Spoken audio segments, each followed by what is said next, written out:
One of the most important decisions any corn farmer can make is, which hybrids is he going to plant? We get that same question about our farm too, like how do you guys decide what you are going to plant on your farm? We wanted to talk about that a little bit today. You know, when we look at our farm, we're going to have some corn that's going to go on bean stubble like this field. We're going to have other corn that's going to go on corn stalks. So it'll be in a continuous corn rotation. And choosing between those two things, that's one of the most important factors. If you're going to your seed dealer saying, I need your best corn hybrids, talk about those things. What crop was last year's crop? That's really the first consideration of what you're going to plant. Then the next consideration is going to be your fertility program and how you're going to do things. Are you pushing for high yields? Is it some ground that's challenged? I've got some ground I've owned for just a couple of years now that was really challenged, to say the least, for fertility. And when you don't have much for natural fertility out in that field, you've really got to do some different things to make that crop successful. That's a big focus. Do you have one of those hybrids that can handle the tough ground,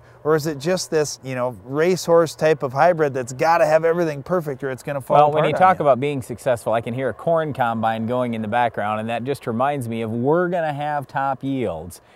We have to pick the right hybrids, but the trouble is they come out with basically 50% new hybrids every year. In other words, it's hard to find many hybrids that have been on the market for more than 2 years or 3 years. In the old days, we used to be able to test something on our farm for a couple years. If it did well, then we'd plant more of it, all that kind of thing. You can't do that anymore. If you do that, by that point, there are new hybrids that have been introduced. The genetics, the breeding is moving along so fast, they're making turns all across the world. In other words, they're raising multiple crops per year, so they can produce something way faster than they used to be able to. So if you're planting 3-year-old stuff, well, in most cases you're losing yield. And I don't want to lose yield. So on our own farm, we're typically planting mostly new hybrids. But if you're going to plant mostly new hybrids, you really, number one, have to trust the seed company you're dealing with. And number two, you need to spread your risk. We don't plant any corn hybrid on our farm on more than 100 or 200 acres at the most. That's it.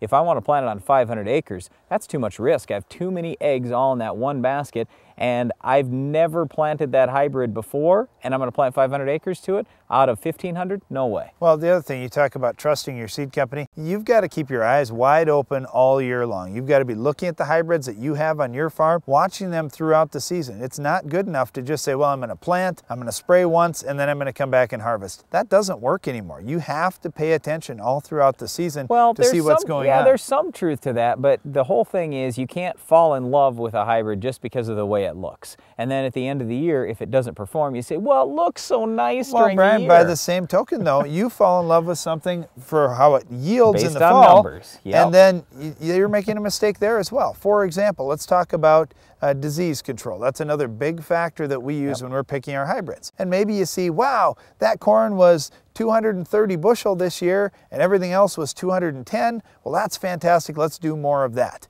But what you failed to notice is, wow, did that take on some gray leaf spot late in the year? It came late enough that it didn't hurt things. Yeah, but even worse than that, gray leaf spot we can control with something like headline, for example. But if we had Goss's wilt, that we can't control because that's a bacterial disease. So in other words, if you saw a little bit of Goss's wilt in that, and then you're going to go plant corn on corn the next year, that hybrid, you need to stay away from it because you could have an explosion of Goss's wilt and your 230 bushel corn could become 130 real easy. So here's basically, in a nutshell, how we pick things on our own farm. Number one, we have faith in the seed companies and we talk to them about what are the best new hybrids that they're coming with, what are the best things that fit in the right situations for us with population, with soil fertility, with soil type, those types of things, and also with the disease pressure that we've already got on our farm. Then we really try to spread our risk. Like I said, we don't plant any hybrid on more than 100 or 200 acres. Not only do we spread it out by planting a number of hybrids, we spread it out by maturity. So we'll plant anywhere from 90-day up to 102-day corn. We have that wide maturity window because we don't know what the year is going to bring. If we spread our risk, we're going to have a good average every year. And again, we want to pick those newer hybrids just so we have the newest,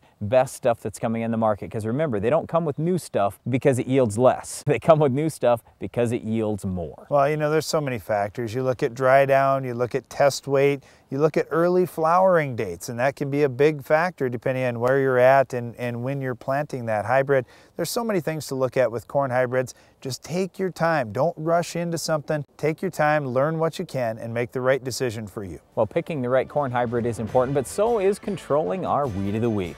We'll tell you how to stop this one on your farm coming up next.